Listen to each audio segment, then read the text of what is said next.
Olá a todos, aqui é Douglas novamente. Dessa vez eu vou apresentar para vocês um programa que foi desenvolvido então para fazer ajustes de curvas de modelos matemáticos em dados experimentais, usando então o software Wolfram Matemática. Então, o software está dividido em várias seções. Nesse caso aqui eu vou pegar o exemplo de um pêndulo simples amortecido.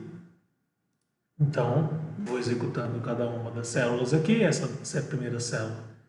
É uma célula simples de inicialização, onde ele vai definir aí algumas opções e principalmente também deixar já disponível aí os arquivos que estão na mesma pasta desse notebook. Então, para usar esse programa, você deixa os arquivos que você tem dos dados experimentais na mesma pasta em que você salvou esse notebook. Então, ele já mostra que no meu caso é essa pasta aqui, né? E os arquivos que estão lá dentro estão aqui, né? Então, eu vou lá, vou ter que escolher uma desses arquivos aqui, né? Então, eu vou escolher o arquivo número 5, certo? Ele vai apresentar para mim aqui, vai apresentar aqui para mim as primeiras linhas desse arquivo, certo? Eu sabendo que isso daqui se compõe por várias colunas, né? No caso do meu experimento, foi obtido por aquele outro programa do tracking, que está numa aula anterior dessa nossa série, certo? Então, isso aqui está o nome das variáveis com as unidades. Essa segunda linha é a incerteza em cada uma dessas, né? Certeza média aí de cada uma dessas colunas aí, dessas grandezas. E a partir da terceira linha, então, começam os dados. Tempo, x, y, r, né? No diagrama polar, né? E aí tem o frame e a confiança, tal. A gente vai usar, nesse caso aqui, está interessado só na primeira, que é a coluna de tempo, e a quinta coluna aqui, que é o ângulo em radianos, certo? Então, isso eu tenho que informar no programa agora, nessa terceira parte, né? Então, qual que é a coluna que está a minha abscissa é a 1, certo? É o tempo. A minha ordenada vai ser a 5, então, né? Então tá aqui informe e tal. 5, opa, informe. A linha inicial dos meus dados, na verdade, então, está na linha 3, porque a primeira linha é o nome das grandezas e a segunda as incertezas, certo? Aqui a linha final eu quero que pegue todas, então informo all. E aqui a incerteza, no caso da minha ordenada, que eu estou interessado, né? Eu venho aqui, faço a leitura, poderia pegar automático, mas posso colocar aqui, eu sei que é 0.008, certo? Aqui eu tenho a chance também de colocar os nomes das grandezas, já está colocado aqui, certo? Mais umas coisinhas que dá para a parte de formatação. Executou, somente isso mesmo, não tem output essa célula, e aí eu peço, para ver se está tudo certo, eu peço o gráfico. Então, aí está o gráfico total, posso ampliar aqui. São os dados experimentais do meu... Então, é um pêndulo que vai amortecendo aí, ele oscila muitas vezes. Eu peguei aqui no total, aqui, quase 3 minutos de oscilação. E aqui, então, entra a parte do equacionamento do modelo, né? Então, tem várias aproximações, né? Desde o pêndulo simples, né? Aproximado por MHS, aí tem o pêndulo simples sem aproximação para MHS, mas sem amortecimento, aí depois tem o pêndulo amortecido, né, mas ainda com aproximação de baixos ângulos, no caso, né, aí depois vai começando a complicar, né. Então, eu vou utilizar aqui minha solução 5, que ela tem, então, ela não é aproximada por baixos ângulos, né? E tem dois amortecimentos aqui. Não, aqui é proporcional só ao quadrado. Aqui é proporcional à velocidade, aqui é proporcional ao quadrado, e aqui é com ambos. Então, vai ser solução 6, na verdade.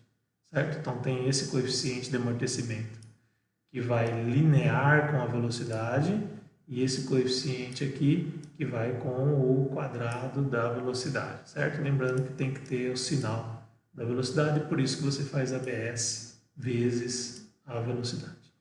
Então, aqui basta então executar a solução 6 aqui e falar que eu vou usar realmente a solução 6 daqui em diante. Então, eu uso sempre só daqui em diante, né, para poder fazer a escolha mais facilmente.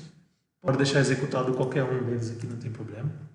Se você quiser voltar aqui, basta vir e trocar qual a solução que você quer usar. Eu já vou diretamente na 6 para mostrar para vocês. Então, executando aqui, eu tenho essa linha, então. Fica até confuso de enxergar, porque tem muitos pontos, mas aqui a gente tem um chute inicial. Você veja que a linha em cian aqui, né? É azulzinha bem clarinha, é a nosso teórico aqui. Então eu posso melhorar os chutes aqui, tá? Uma dica aí, eu já fiz a frequência aqui meio que um chute muito bom aqui, com o tamanho do meu pêndulo, né? E com mais ou menos a aceleração da gravidade, mas isso eu vou depois determinar mais adiante. Certo? Então aqui eu posso diminuir esses valores aqui das minhas constantes de amortecimento, aparentemente estão muito alto, para poder dar um chute um pouquinho melhor, né? E assim por diante. Vamos ver, então estou precisando aumentar talvez a amplitude. Deixa eu diminuir um pouco mais esse C. Tá bom, acho que agora já está um chute razoável para eu ir adiante aqui. Então, no próximo passo, aí é um ajuste agora manual, usando o Manipulate, né? Aqui eu estou com a tela muito pequena, né? Então está difícil de enxergar bem, mas vocês aí podem fazer algo muito melhor aí. Então, lembrando, a gente sempre adiciona umas variáveis que não tem muito relacionamento com o equacionamento da física, mas tem mais a ver com alguma correção que você tem que fazer com os dados experimentais, e em vez de fazer correção dos dados experimentais, você coloca isso daí no seu modelo matemático, né? Então, aqui então você tem o θ inicial, né, da onde você começou o movimento, veja que é um ângulo alto mesmo, né? Está quase um radiano aí. Aqui você tem a velocidade inicial, né? Tudo isso daí é detalhes que é difícil de olhar aqui agora, mas se você colocar um zoom aí e tudo. E aqui os amortecimentos, que é o que a gente enxerga mais fácil aí nos defeitos, certo? Então, o C é da velocidade, da quadrada da velocidade, né? Tem um efeito em altas velocidades, e o B é o de baixo, é o constante de amortecimento proporcional à velocidade, tem um efeito maior em baixas velocidades, né? Então isso vocês podem ter uma boa noção aqui, por isso que é interessante usar o Manipulate, mas é bem interessante usar o Manipulate para conseguir dar um primeiro chute, para conseguir uma convergência nos próximos passos aqui, certo? Que vai ser os passos de ajuste automático. Se você der um chute muito ruim, partindo desse Manipulate aqui, é o nosso chute aprimorado, né? Se esse chute aqui for muito ruim, a chance de você convergir o seu ajuste automático é muito baixa. Não ligue para esses probleminhas que surgem aqui, tá? Isso daqui, na verdade, é porque ele está usando o número de pontos para poder plotar aqui. É pequeno em comparação com o que ele precisa por causa dos detalhes, né? Tem muita oscilação. Se você pedir para ele plotar aqui pode pôr uma opção aqui, plot points, né? 50, 100, 200, isso vai melhorar, mas aí ele vai ficar um pouco mais lento para poder fazer as animações. Mas isso daí, então não ligue, isso daqui é problema do plot e não do modelo em si, tá? Ele tá bonitinho aí, oscilando igual aos outros. E essa parte aqui, então, a gente tem a análise, né, do resíduo do ajuste manual. Então, somente executar. Vocês vão ter aqui, então, os gráficos que é o mesmo que está lá em cima, né, do ponto experimental em laranja, o modelo aqui em azul, e você tem aqui o resíduo em amarelo. Veja que está da ordem, né, do sinal, então está muito ruim ainda, lógico, mas vamos já isso daí como chute das próximas rotinas. E aqui temos alguns parâmetros, aqui são os parâmetros que a gente, né, utilizou ali no Manipulate, colocou na mão lá para poder obter a curva, certo? E esses parâmetros aqui são os parâmetros de qualidade, né? Então aqui está tudo explicado nessa parte de baixo aqui, né, o que é cada um desses itens aí, certo? Tá? E aqui, então, temos um segundo gráfico, agora olhando simplesmente ou somente para o ruído e para a parte, o ruído em vermelho e para a parte dos resíduos. Então, temos os resíduos em amarelo, o ruído experimental está em vermelho, lembrando que esse ruído experimental aqui ele é obtido, né, por um filtro de alta frequência, né? Então quer dizer, você está pegando lá as oscilações de alta frequência, né, que não tem a ver com o experimento em si, que tem a ver com a imprecisão da medida que foi feita, né? Então ele está comparando essas duas coisas aqui. Então veja que o ruído experimental ele está com uma amplitude bem baixinha aqui, né? Então aí você faz agora um perfil disso daí, né? Um histograma disso daí, a distribuição disso, né? Você tem esses dois perfis aqui, tanto do resíduo e o vermelho aqui, veja, está bem próximo de zero, né?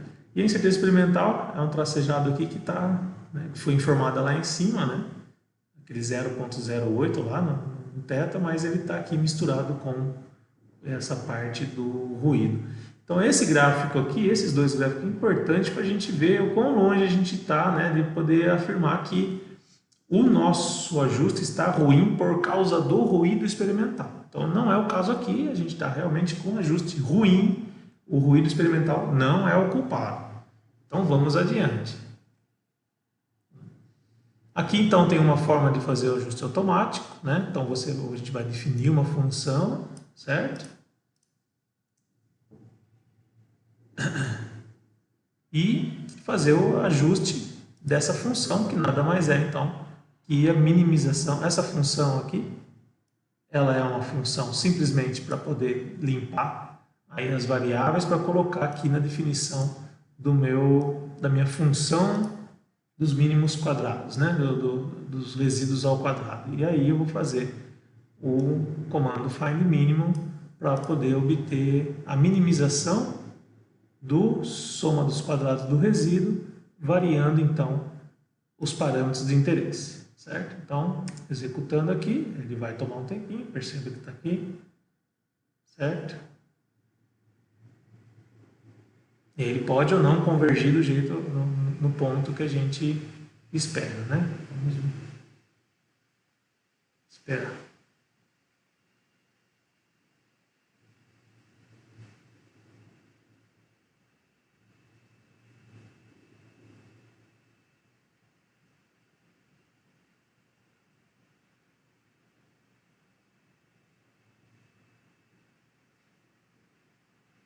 Acontece, tá? Surgiu alguns erros que nem surgiram aqui, mas ele, a princípio, ele gerou a função de interpolação. Ele está reclamando, né? Não são erros, né? Ele está reclamando que tem alguns pontos aqui que ele não conseguiu fazer a interpolação e etc, né? Mas vamos ver aqui qual foi a qualidade. Nesse próximo aqui a gente já vê o gráfico e vê os resíduos também. Então, olha, veja que melhorou, né? Então, se você comparar com o que foi feito lá em cima, né, no Manipulate e tal, né? Então os resíduos aqui em amarelo já veja que está com uma ordem pequena.